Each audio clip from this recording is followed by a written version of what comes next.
pinaka-importante, pinag-iisipan ko 'to ngayon, kung anong strategiya yung gagawin natin, yung contract disclosure ba. Sino ang nagmamay-ari ng mga mining sa Pilipinas? Hindi sapat na i-disclose lang kung anong kumpanya. Kailangan i-disclose natin yung beneficial owners at Yeah. i-identify ang mga politically exposed individuals. Kasi yung conflict of interest ba, bakit ba mababa ang tax ng mining sa Pilipinas? Obviously, dahil mga politiko ang may-ari ng karamihan ng mga mining sa Pilipinas. Dapat bawal yan dahil Oo. contractor sila ng gobyerno, tapos sila din yung politiko, 'di ba? But DNR has not done it. Hindi pa nila chine-check kung sino ba ang mga beneficial owners talaga ng mining sa Pilipinas at dapat pinagbabawal nila yung mga politiko na yan. So napakarami, kailangan ayusin sa regulasyon, sa governance, sa standard ng ating mga operasyon to make sure na magbe-benefit nga tayo kapag nag-paxilica tayo.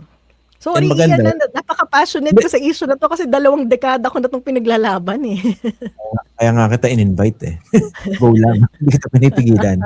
Oo. Hindi, kaya magandang opportunity rin 'to para mag-exert ng pressure dito sa mga politiko na talagang nasa Yeah. likod ng mga mining companies dahil 'di ba magaling sila sa corporate layering, 'di ba? Yung veil of yung corporate veil talaga nakalatag yan for a reason. Yes. Hindi sila ma-identify.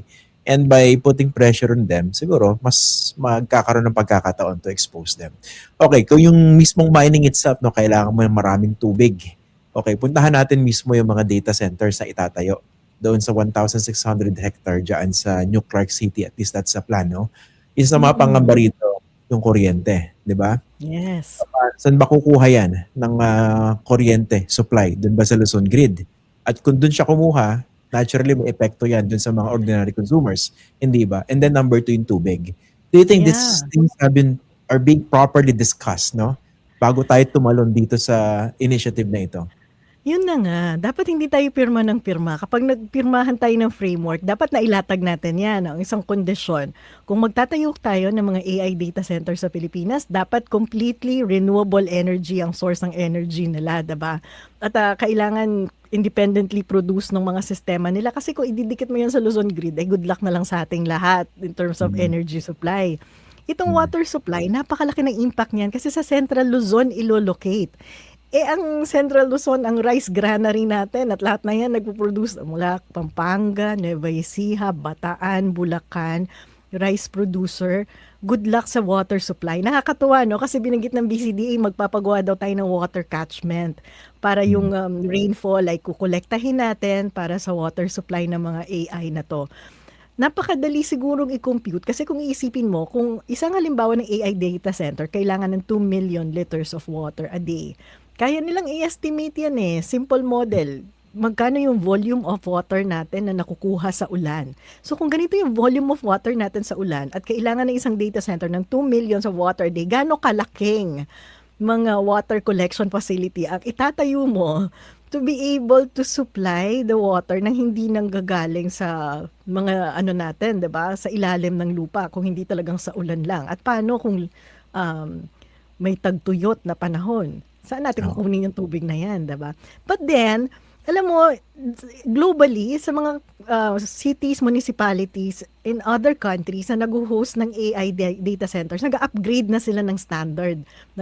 May certain demand na sila sa technology na kailangan dala-dala ng AI data centers. So kung maglo-locate sa kanila, ang tanong, napag-aralan man lang yan, na-research man lang yan ng gobyerno nung nag-offer sila na ito libre, lease, libre 2 years. Di ba kasabay dapat nung pag-offer natin ng lease na yan, ito naman yung mga demands namin. Kung ipoprocess, kung bibigyan namin kayo ng access sa aming process, sa aming minerals, ito yung mga in-expect namin na counterpart namin in terms of labor standard. Ito yung mga trabahong gusto namin makuha, hindi yung janitorial services lang, di ba? Kasi pwedeng 1 million jobs, pero janitorial pala. O kaya catering, di ba? Yung mga ganun Okay, sinabi, mag-generate ng more economic activity. Baka pati yung pagtitinda sa labas, isama sa bilang, hindi ba? Exactly. O kaya pagwawalis. Baka dyan napunta yung mga tupad natin, di ba? Yung mga AIX. Parang yung panahon ni Gloria Arroyo, nagtayo siya ng yung Oyster program, yung out of school youth. Na pag tinignan mo Akala yung ko yung yung naglilinis ng mga kanal dati, nagwawalis-walis sa kalye. Oyster. Oo. At saka sa Pero kanya din baliktad yung baliktad yung SuperMate, acronym.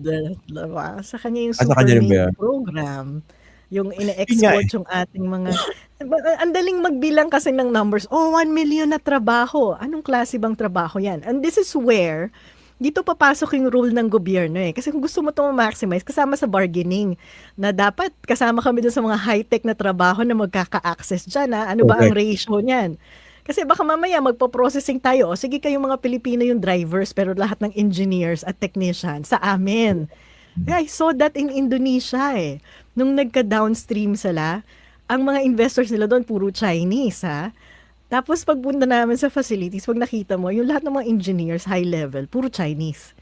Yung mga hmm, Indonesian, sila yung mga drivers ng dump truck na maghahakot ng lupa, et cetera. So, that should be a lesson for us. At kailangan ng paghahanda diyan ng gobyerno kasi sasabihin mo sa mga estudyante mo, "Oh, ito scholarship, gumraduate kayo lahat as engineers kasi kailangan namin kayo sa mga AI data centers natin."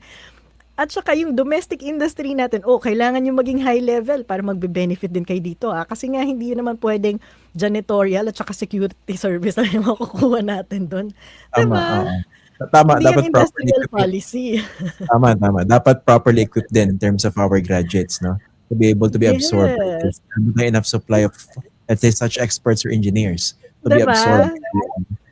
Kaya nga medyo, Imagine ano, no? Vietnam. Hmm. Vietnam gave scholarships, pinadala abroad yung kanilang mga citizens para pagbalik. High level ang mga skills namin. Sila mismo yung mga nagiging investors, 'di ba yung mga nagsa-start ng mga incubator industry sa Vietnam. Yan yung mga nagbalik na pinag-aral ng gobyerno. Sa atin, wala man lang tayong idea kung mangyayari ba yun o hindi, 'di ba? Oo. Kaya nga, no, I've seen your comment sa napakagandang, ano, no, sona ni Pangulo nitong Lunes. Sarcastic po ako, no, sa mga viewers natin. Kay Pero isa sa mga talagang nakulangan ako ng gusto, yung binanggit niya yung Paxilica. And it was very glowing, short but glowing. And I think there was a risk of overselling it despite that short mention in the SONA. 'Di ba? Hindi ba dapat mas pinapaliwanag 'to ng pamahalaan? Hindi lang yung sinasabi. Para siyang ano, parang nagbasa ng brochure, yung dating sa akin. I don't know with you. Yeah, no, I agree. Kasi ganyan yung traditional na thinking ng investment sa atin. Binibilang lang yung ilan na ba foreign investors natin? O success, 'di ba? Check, check, check. Pero kasi pag Mm. tiningnan mo, even yung mga processes sa ibang bansa, and ano po to, nag-agree kami sa inyo, hindi lang AI data centers to, but it applies to all investment. Ang pinag-uusapan natin dito, ano-ano bang klaseng investment yan? Ito ba ay magko-compete sa local industries natin, magko-complement sa local industries natin, gagawin ba tayong target market nito? Yun ang magde-determine kung anong mga incentives package ang ibibigay natin sa kanila. Pangalawa, pagpasok nila, paano tong tumutugma o magko-complement ba to sa ating malinaw na industrial policy? Ako yun yung mas gusto ko madinig sa Pangulo, 'di ba? What's in it for us? It's not enough na, check, ayan na, nakapagpasok na ako ng investment kasi lagi niyo ko nilalait. Sabi niyo, bumababa na yung investment sa Pilipinas. So, ni-report niya para sabihin na, ayan may investor na. Pero, Saka may racket tayong ilo-launch.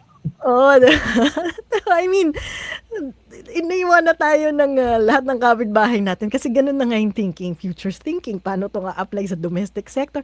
Sa ibang industry, sa ibang bansa, bago pumasok sa economic zone, condition yan. Anong mga linkages ang ikakabit nyo sa mga domestic industry natin?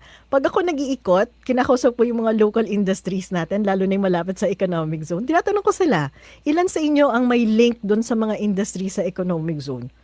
Sa isang PCCI event in one province. Sabi nila Ilan? wala. Wala. Talaga? 'Di ba? Talaga? Wala. So that's sad. That's sad kasi pinapalocate mo sila diyan hindi lang para tumaas yung export data natin kasi magbebenta sila abroad para bigyan sila ng mga corporate income tax holiday. Pero Oo. tingnan mo, ano yung multiplier effect, yung linkages na maki-create, 'di ba? Sabagay, ang dami nating bibigyan ng incentives dito sa mga locators kung sakasakali. Pero ano ba yung balik sa atin? At Whether saka yun na nga, kailangan mo bang bigyan ng incentives pa yan? Kaya nga sila pumupunta dito sa atin dahil nasa kailangan atin yung tayo. minerals. 'Di Oo, ba? Pupunta ba tama. sila ng Korea, wala naman dun yung nickel, nandito sa atin, 'di ba? Yan ang mga common sense, 'Di ba? approaches sa mga sana sana napag-aralan man lang, no, ng vice presidente. Yun, At saka, naitahi pa, no? I mean, basic issue 'to sa Pilipinas kasi we were one of the biggest producers of mineral sa buong Yeah. mundo. Oh, Mm. bago pumasok yung tatay niya, si Duterte, sinuspend lahat ni Pinoy yung operation na yan, kasi nga sabi ni Pinoy, daming problema, ayusin muna natin. Magkaroon tayo ng consolidated map para alam natin kung saan bubuksan o hindi. Kaso walang Mm. na-address sa mga policy problem na yun si Duterte eh. Bago siya umalis sa pagkapangulo, binuksan lang niya, nag-issue lang siya ng mga dagdag na contract, pero walang policy reform na nasulong. So baka naman kaya walang alam si VP Sara.